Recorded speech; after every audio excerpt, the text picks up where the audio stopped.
नमस्कार दोस्तों, स्वागत है आपका वाईफाई श्री राम में। देखिए, पार्ट 1 एंड पार्ट 2 में हमने लाभ हानि से संबंधित कुछ सवाल किए थे। तो आगे भी इस वीडियो में भी हम थर्ड टाइप के लाभ हानि के सवाल करेंगे। तो चलिए देखते हैं। देखिए किस टाइप के आपके टाइप थर्ड में किस टाइप के क्वेश्चन आपके आते हैं एग्जाम में कि 15 वस्तुओं का क्रय मूल्य 15 वस्तुओं का क्रय मूल्य 16 वस्तुओं के विक्रय मूल्य के बराबर है। विक्रय मूल्य के बराबर है तो लाभ प्रतिशत अथवा हानि प्रतिशत ज्ञात कीजिए। लाभ प्रतिशत अथवा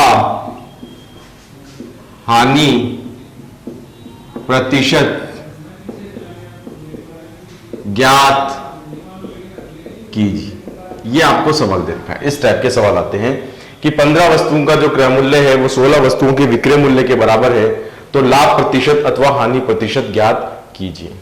देखिए, इस सवाल को कराने से पहले कुछ बेसिक कंसेप्ट मैं आपको बताना चाहता हूं कि यदि आपको दिया जाए कि a का 2 गुना बराबर है b के 3 गुना के, a का 2 गुना बराबर है b के 3 गुना के, तो आपको डायरेक्ट a अनुपात b जो है वो 3:2 लिख देना है। ठीक है, कैसे 3:2 लिख देना है।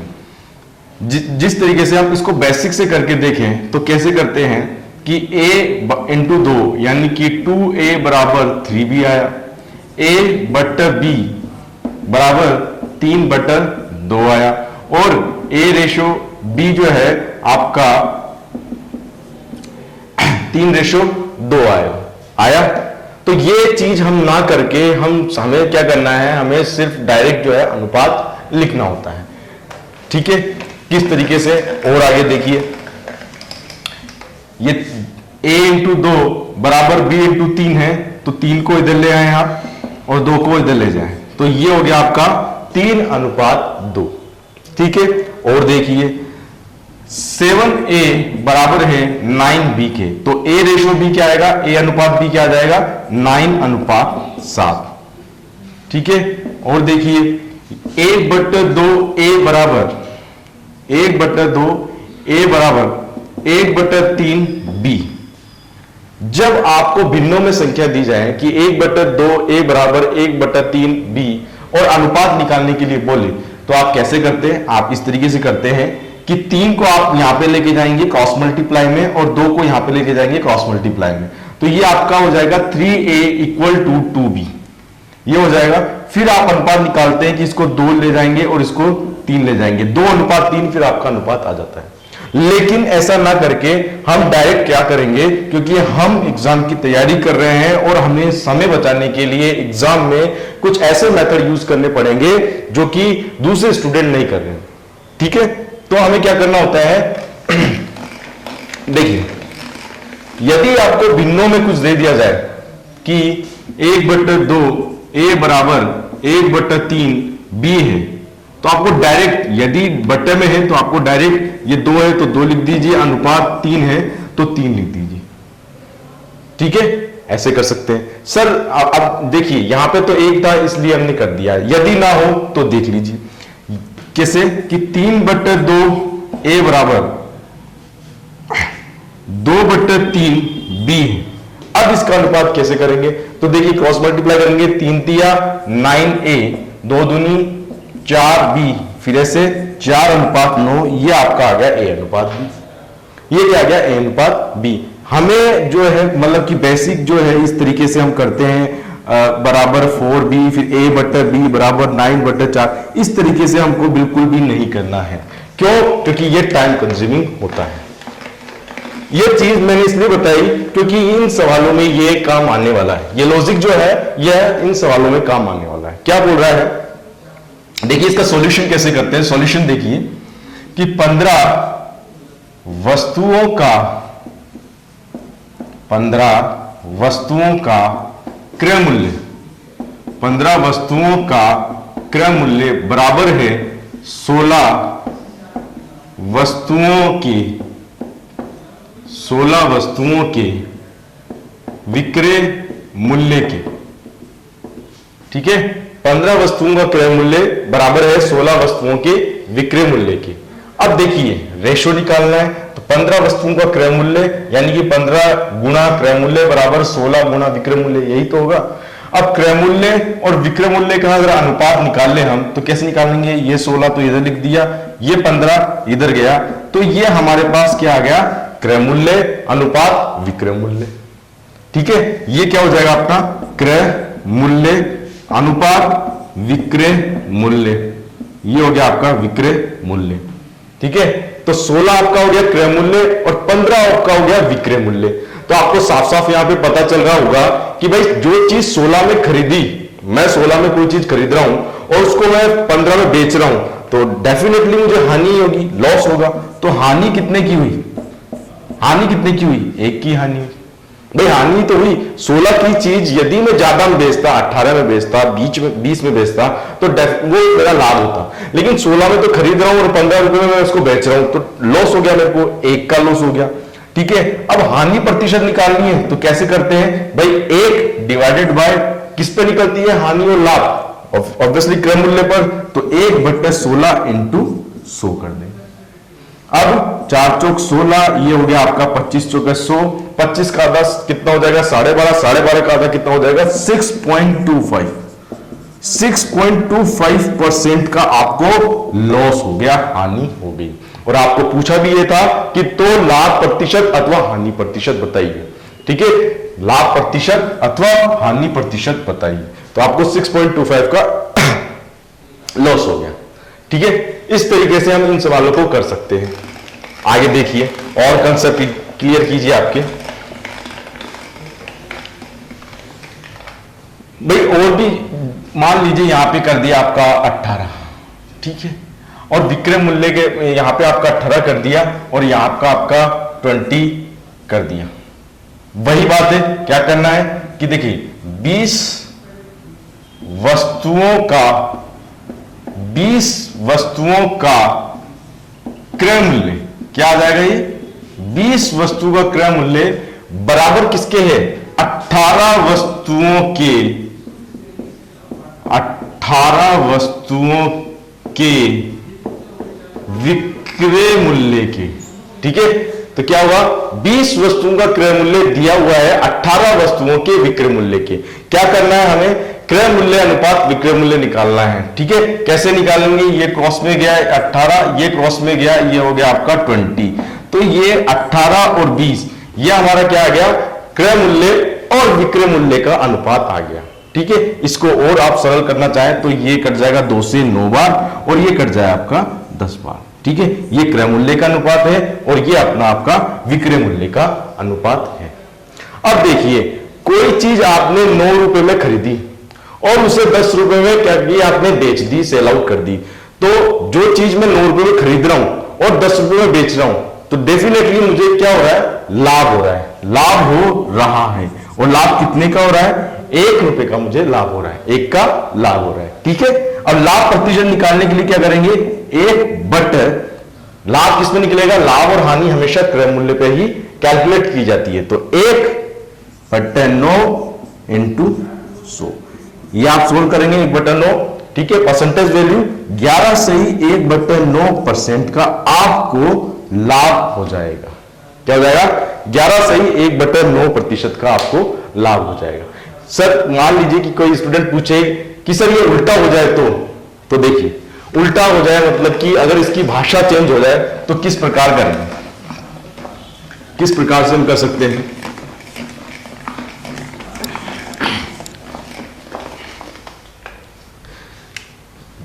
इस तरीके से आपको दे दे कि 5 वस्तुओं का विक्रय मूल्य, क्या विक्रय मूल्य 4 वस्तुओं के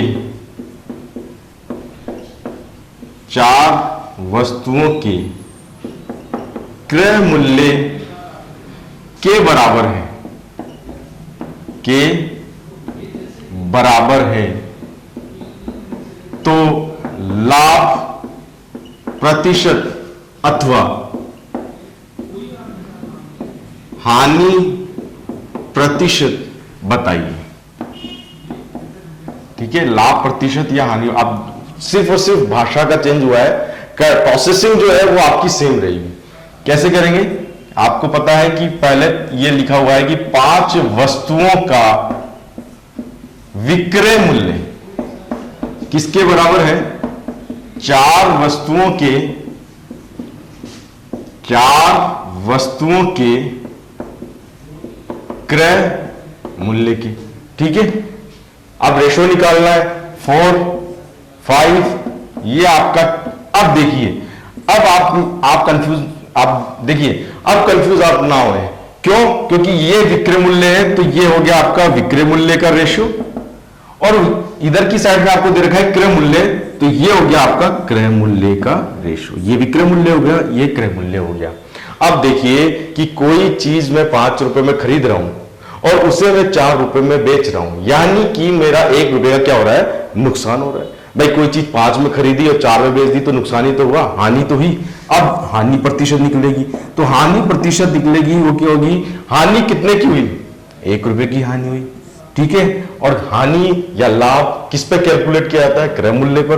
तो 1/5 × 100, तो 20 पंजे 100, 20% की आपको क्या हो जाएगी? हानि हो जाएगी। ठीक है, आगे चलते हैं, आगे देखिए।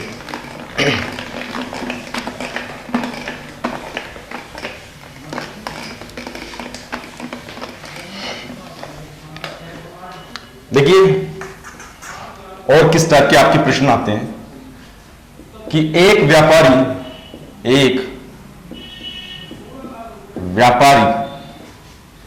1 किलोग्राम की जगह 960 ग्राम ही तोलता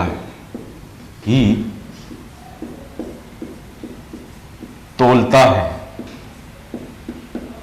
तो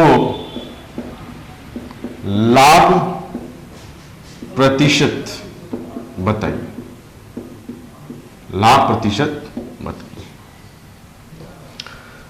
इन सवालों को कैसे सोल्व करते हैं? देखिए भाई, एक व्यापारी है, 1 किलोग्राम की जगह, 1 किलोग्राम मतलब 1000 ग्राम, 1 किलोग्राम मतलब 1000 ग्राम, 1000 ग्राम की जगह वो आपका 960 ग्राम ही तोल रहा है। कितना? 960 ग्राम ही तोल रहा है। और वो बेईमानी कितने की कर रहा है? 1000 में से 960 गए, 40 ग्राम की वो क्या कर रहा है? बेईमानी कर रहा है। भाई 40 ग्राम की जो बेईमानी कर रहा है, और ये 40 ग्राम ही उसका क्या है? फायदा है। ये 40 ग्राम ही उसका क्या है? लाभ है, फायदा है।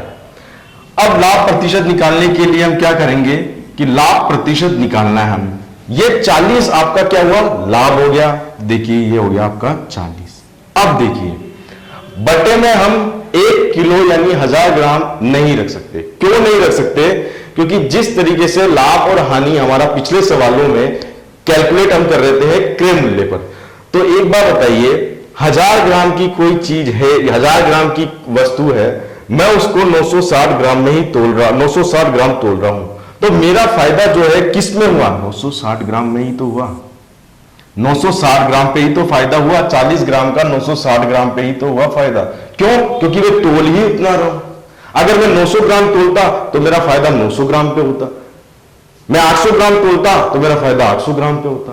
ठीक है, तो 40 बटा 960 इंटू 100, ये 0 से 0 कट गया, ये आपका गया 24 चौक 96, 4 से आप काट दीजिए, 4 × 24, ये हो गया 25 × 100, 25/6% लिख सकते हैं।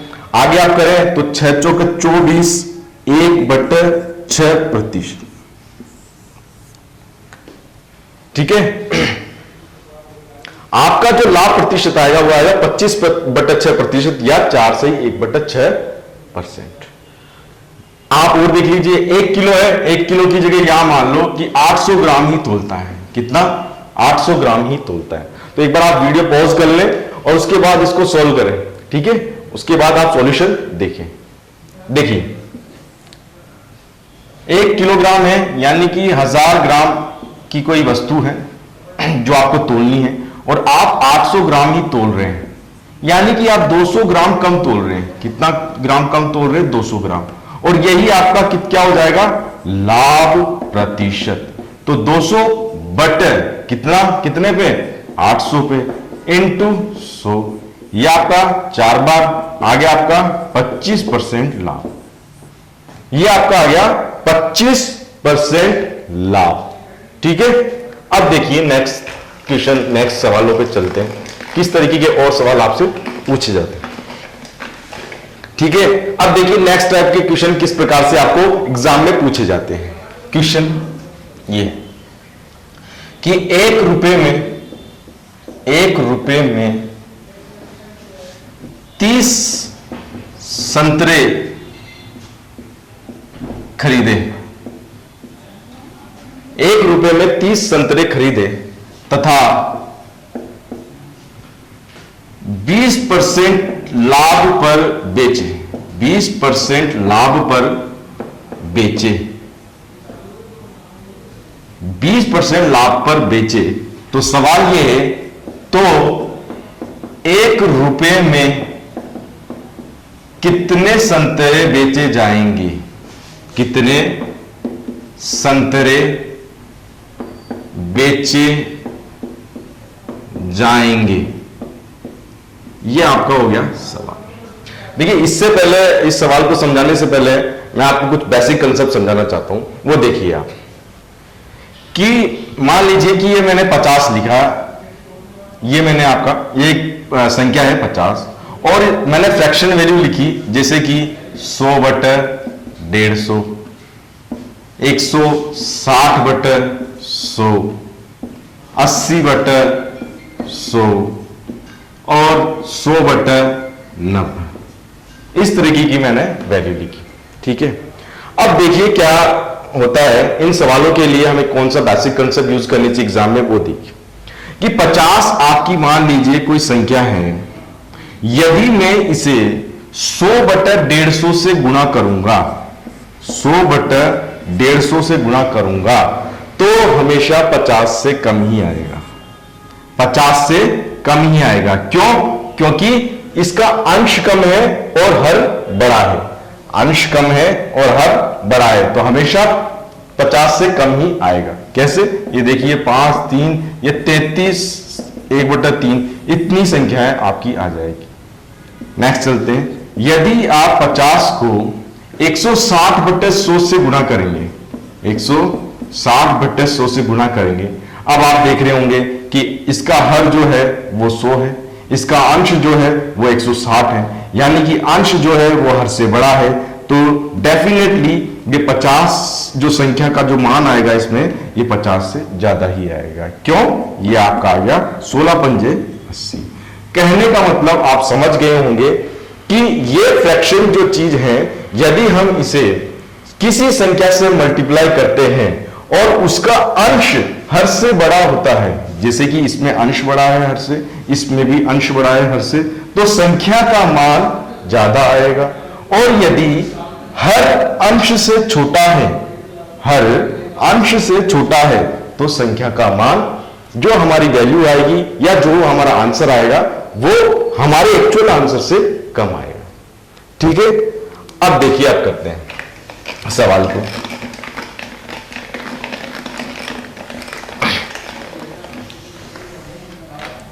देखिए 1 रुपए में 30 संतरे खरीदे, 1 रुपए में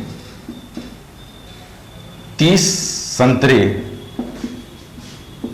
खरीदता है, यानी कि उसने खरीदे, ठीक है। और उसको लाभ जो है वो 20% का हो रहा है। लाभ कितने का हो रहा है उसको? लाभ उसको हो रहा है 20% का, ठीक है। लाभ 20% का हो रहा है। कहने का मतलब जो चीज 100 की थी वो उसने 120 में बेची, यही तो हुआ इसका मतलब। भाई जो चीज 100 की थी वो 120 में उसने बेची, ठीक है।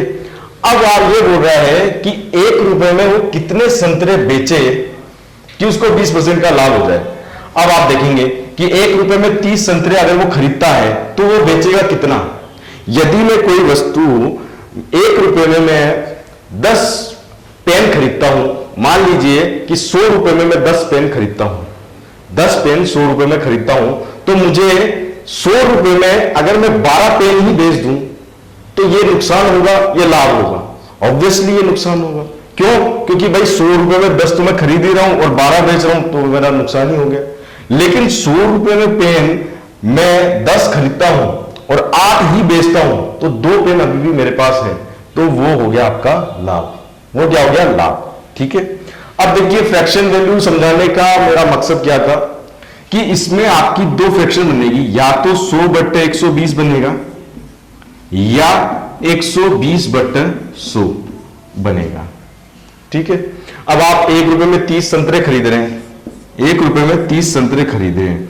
अब आपको पता होगा कि अगर आप बेचेंगे तो ये नॉर्मल बात है कि 1 रुपए में 30 से कम ही बेचेंगे, और अगर आपको कम बेचना है तो किससे गुणा करना पड़ेगा? 120/100 नहीं, अंश ज्यादा है, हर कम है, इससे तो गुणा नहीं कर सकते। क्यों? क्योंकि हमें 30 से तो कम संख्या चाहिए। किससे गुणा करना पड़ेगा? 100/120 से। क्यों? क्योंकि खरीदी गई वस्तु यदि लाभ हो रहा है तो बेची गई वस्तु से क्या होती है? ज्यादा होती है। क्या होती है? ज्यादा होती है। इसलिए हमें कम वस्तु बेचना है, 100/120 से क्या करना पड़ेगा? गुणा करना पड़ेगा। ये हो गया 0 0, 3 चौका 12, और ये हो गया आपका 25। कितना आ गया? 25। ठीक है। तो आपको 25 वस्तुएं बेचनी पड़ेगी। 30 खरीद रहे हैं और 25 आपको बेचेंगे, तभी जाके आपका 20% का लाभ होगा। आई होप ये आपको समझ में आया होगा। इसी तरीके से मैं एक और सवाल करवा देता हूं ताकि आपके कंसेप्ट जो है और ज्यादा क्लियर हो जाए।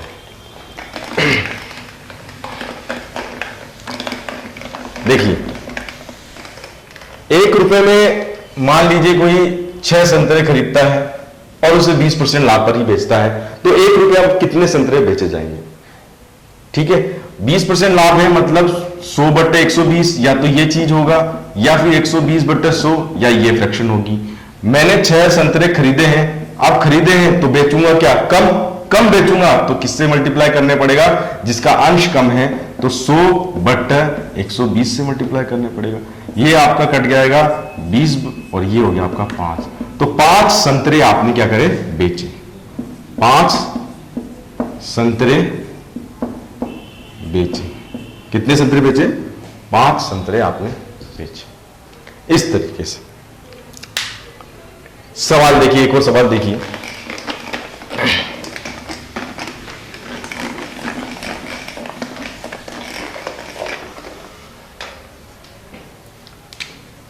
क्वेश्चन है, यदि 1 रुपए में 40 केले बेचने पर 40 केले बेचने पर 25% की हानि होती है, 25% की हानि होती है, तो 25% लाभ के लिए 25% लाभ के लिए 1 रुपए में कितने केले बेचे जाएं? कितने केले बेचे जाए? ये आपका एक सवाल है। ठीक है, ये आपको सोल्व करना है। किस तरीके से करेंगे आप देखिए। भाई 40 केले बेचे, 25% की हानि होती है। आपने केले 1 रुपए में 40 बेच दी, 40 बेचे, और आपको हानि कितने की हो रही है? 25% की। अब 25% की हानि हो रही है तो आपको जो 100 की चीज थी वो आपने मतलब 75 में ही बेच दी। अब इसका फ्रैक्शन क्या होगा?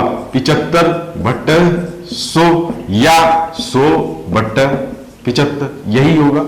अब जब हानि हुई आपको 1 रुपए में 40 केले बेचने पर, तो आप बताइए, पहले आप निकाल लीजिए कि आपने खरीदने कितने, आपने खरीदे कितने। तो देखिए 40 आपने बेचे, 1 रुपए में 40 केले बेचने पर हानि हो गई, आपको क्या हो गई, हानि हो गई, यानी आपने खरीदे कम। भाई आपने कम खरीदे तभी तो आपको हानि हुई, आपने कम खरीदे और बेच ज्यादा दिए तो आपको क्या हुई, हानि हो गई। अब कम वैल्यू चाहिए तो किससे गुणा करना पड़ेगा, भाई जिसका अंश छोटा है, 75/100 से। 40 केले बेचने में 25% की हानि होती है, तो 40 आपका क्या हो गया, आपने जो बेचा। अब आपने खरीदे कम तभी तो हानि हुई, गुणा कर दें आप 75/100 से। अब इंटू 25% लाभ के लिए 1 रुपए में कितने केले बेचे जाए, 25% लाभ के लिए। देखिए लाभ आपको चाहिए, दूसरी कंडीशन में लाभ आपको चाहिए 25%, तो 100 की चीज कितने की हो जाएगी, 125 की। फ्रैक्शन बन जाएगा या तो 100/125 या 125/100।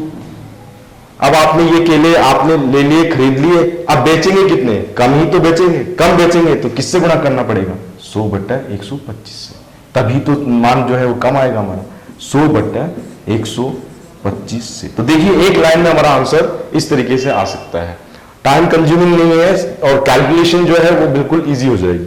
100 से 100, 25 75, 25 पंजे 125, 5 अंटे 40 और 8 तिया 24 केले वो बेचा, 24 केले बेचने पड़ेंगे, ठीक है, 24 केले वो बेचने पड़ेंगे। तो इस सवाल को हम इस तरीके से हल कर सकते हैं।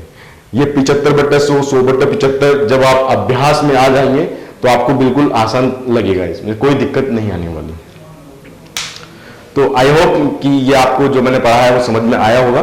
नेक्स्ट वीडियो में हम दूसरा टॉपिक लेंगे या फिर ये टॉपिक भी ले सकते हैं। तब तक के लिए नमस्कार, जय श्री राम।